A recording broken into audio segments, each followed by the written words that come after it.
हम singer baby Pandey आप सबके बीच में फिर से शिव चर्चा कथा लेके आए हैं। शिव गुरु के चरणों में प्रणाम, पार्वती माता के चरणों में प्रणाम, सभी देवी देवताओं के चरणों में प्रणाम। हमारा प्रणाम का स्वीकार करो, हे देव स्वीकार करो। आपने 3 सूत्र दिया, हमने तीनों को पालन किया। हम शिष्या पे दया करो, दया करो। हर हर महादेव। आइए आप सबके बीच में आज फिर से शिव चर्चा कथा लेके आए हैं और शिव गुरु के बारे में कुछ बताएंगे। सारे गुरु भाई बहना हमारे साथ बैठिए और ध्यान से कथा के सुनिए। पूरा कथा सुनिएगा। पूरा कथा सुनने से ज्ञान होता है। एक समय की बात है भाई बहन, सभी लोग ध्यान से सुनिएगा। ये कोई कथा कहानी नहीं है, ये हुआ बात है जो सच के हुआ है। एक समय का बात है कि सभी गुरु भाई बहना संगत रोज एक ही रास्ता शिव चर्चा करने कहीं न कहीं मंदिर में, कभी किसी के घर में ऐसे जाया करते थे। और उसी रास्ते पर एक जात का मुसलमान औरत वहां बैठ के रोज रोड पे बकरी चराया करती थी। और उसी रास्ता गुरु भाई बहना कभी किसी के घर पे शिव चर्चा कराने, तो कभी किसी मंदिर में शिव चर्चा कराने, ऐसे कहीं न कहीं शिव चर्चा कराने हम शिष्या बहना का तो यही काम ही है। कहीं न कहीं जाती रहती थी। ऐसे वो 3-4 दिन लगातार देखती रही तो एक दिन वो औरत पूछने लग गई कि अच्छा ये बताइए कि आप लोग रोज कहाँ सारे संगत जाते हैं? तो बोले कि हम शिव शिष्य हैं, हम भोलेनाथ का भक्त हैं, हम शिव गुरु का चर्चा करने जाते हैं। से हम चर्चा कराते भी हैं, करते भी हैं, हमसे गुरु का ये काम करने जाते हैं, हम शिव शिष्य हैं। तो वो जनानी बोली कि एक दिन हमको भी लेके चलना। बोले कि ठीक है, आपको जिस दिन मर्जी होगा आप मेरे साथ चल सकती हैं, आप चलना। तो वो दूसरे दिन क्या की कि अपने बकरी को चारे उरे डाल दी और डाल के उसी रास्ते बैठी थी कि जब गुरु बहना जाएंगी चर्चा करने तो साथ में हम भी चले जाएंगे। ऐसे सोच के वो वहीं बैठी थी। जब वहां बैठी थी तो फिर उसी रास्ते गुरु बहना जा रहे थे चर्चा में, तो कही कि आज हमको भी लेके चलो। तो सभी गुरु बहना बोले कि ठीक है चलिए। वो गई और जहाँ शिव चर्चा हो रहा था तो सभी गुरु भाई बहना वहाँ काफी संगत जुटे थे और चर्चा वर्चा हुआ, भजन वजन हुआ। सभी गुरु भाई बहना लास्ट में अपना आरती पूजा किए और प्रसाद लेके आने लग गए।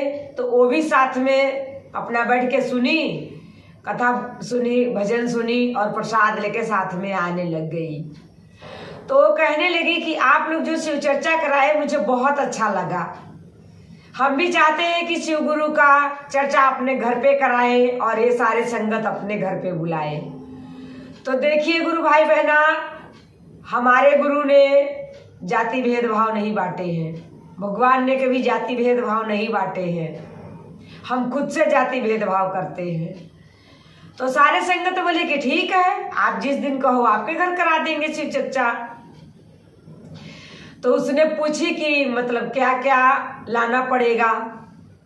तो गुरु भाई बहना जो थे वो बताए कि प्रसाद मंगा लेना और आपको है तो भाई बहना जो आएंगे उनके कुछ सेवा कर देना, चाय पानी, ना है तो कोई बात नहीं। बोली कि ठीक है। उसने घर पे गई और प्रसाद सबको देने लगी। तो उसका फैमिली में से कोई नहीं प्रसाद लिया। बोले कि नहीं, हम मुस्लिम हैं, हम हिंदुओं का धर्म नहीं करेंगे और हिंदू का प्रसाद नहीं खाएंगे। इतने में वो कहने लगी अपने घर पे कि हम, आप लोग मानो चाहे ना, हम शिव गुरु का चर्चा करवाएंगे अपने घर पे। और सारे संगत को बोले हैं, सारे संगत आएंगे। उनके घर फैमिली नाराज होने लग गए कि नहीं, हम हिंदुओं को धर्मों को नहीं मानेंगे, हम मुसलमान हैं, हम अपने धर्मों में रहेंगे। पर वो जनानी नहीं किसी को मानी और जो जो बोले थे पूजा का सामान वो सारा सामान मंगा ली। भोलेनाथ का फोटो मंगवा ली और हरेंद्र भैया नीलम दीदी के फोटो मंगवा ली और मंगवा के और सारे तैयारी कर ली। संगत आ गए, संगत आ गए और भोलेनाथ का जैसे हम लोग फोटो वोटो लगा के, गुरु भाई बहना देखना, हम लोग उनके फोटो लगाते हैं, प्रसाद से भोग लगाते हैं और आचमन के लिए पानी रखते हैं, कलसा रखते हैं, सारा पूजा का विधि गुरु भाई बहना करवाए और चर्चा शुरू हो गया। जब चर्चा शुरू हो गया तो उसका लड़का इतना नाराज हो गया कि मतलब ये हमारा बात नहीं मानी, वो हिंदू का धर्म कर रही है, भोलेनाथ का वो पूजा भजन कर रही है, हम मुसलमान हैं। ऐसे सोच के गुस्सा से जाके बकरे का मीट कटवा के और थाल में सजा के और ढक के ले आया। जब ढक के ले आया तो वहाँ चर्चा शुरू था, तो ला के ढक के बोला कि ये भोग लगा दो, प्रसाद है, ताकि पूजा भर नष्ट हो जाए। वो ऐसे सोचा, लेकिन कहाँ मेरे भोलेनाथ, उनको कौन कुछ बिगाड़ सकता है।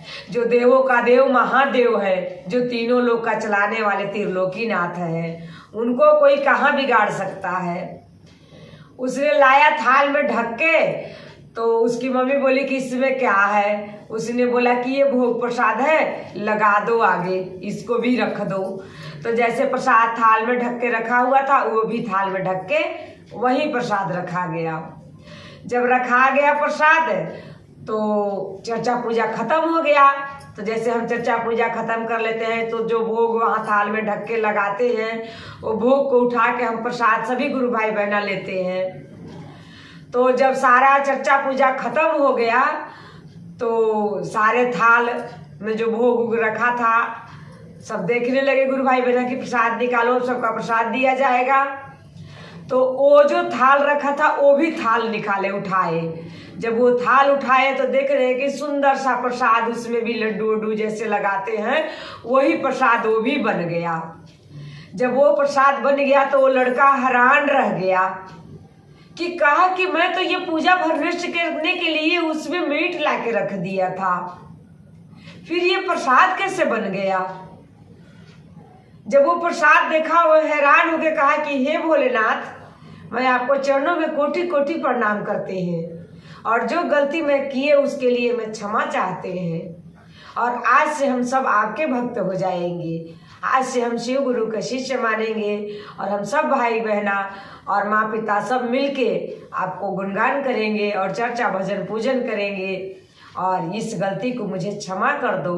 और फिर सारे संगत के सामने उसने ये बात बताया कि हम वो थाल में प्रसाद नहीं लाए थे, हम तो पूजा भर नष्ट करने के लिए मीट लाए थे कि पूजा भर नष्ट हो जाएगा, लेकिन हमको नहीं पता था कि भोलेनाथ का महिमा इतना बड़ा भारी है कि हमारे वहाँ किए कराए सारे कुछ हल्का पड़ जाएगा और भोलेनाथ का पल्ला भारी हो जाएगा। मैंने ऐसे सोचा नहीं था, लेकिन हम सभी गुरु भाई बहना और भोलेनाथ के चरणों में कोटि कोटि प्रणाम करते हैं और सबको से क्षमा मांगते हैं कि मुझे माफ़ कर दीजिए। सभी गुरु भाई बहना कहने लगे कि कोई बात नहीं, अगर आपने गलती की है और गलती का पछताव कर रहे हैं और आपको भोलेनाथ पर एहसास हो गया है तो भोलेनाथ भी आपको क्षमा करेंगे और हम भी गुरु भाई बहन आपको क्षमा करते हैं। आज से आप गुरु के चरणों में आ जाओ, गुरु सबका देता है, वो सबको कृपा करते हैं, आप पे भी कृपा करेंगे। ऐसे कह के उस दिन से उसके घर के पूरे परिवार भोलेनाथ का भक्त हो गए और शिव चर्चा भजन पूजन मिलके करने लग गए। इसीलिए सभी गुरु भाई बहना कोई भी जाति भेदभाव ना देखो, हमारे भोलेनाथ के चरणों में आ जाओ। जो भोलेनाथ के चरणों में आ जाएगा उसका सारे कष्टों का निवारण मिल जाएगा। और चलते चलते सभी गुरु भाई बहना के नमस्कार प्रणाम। हर हर महादेव।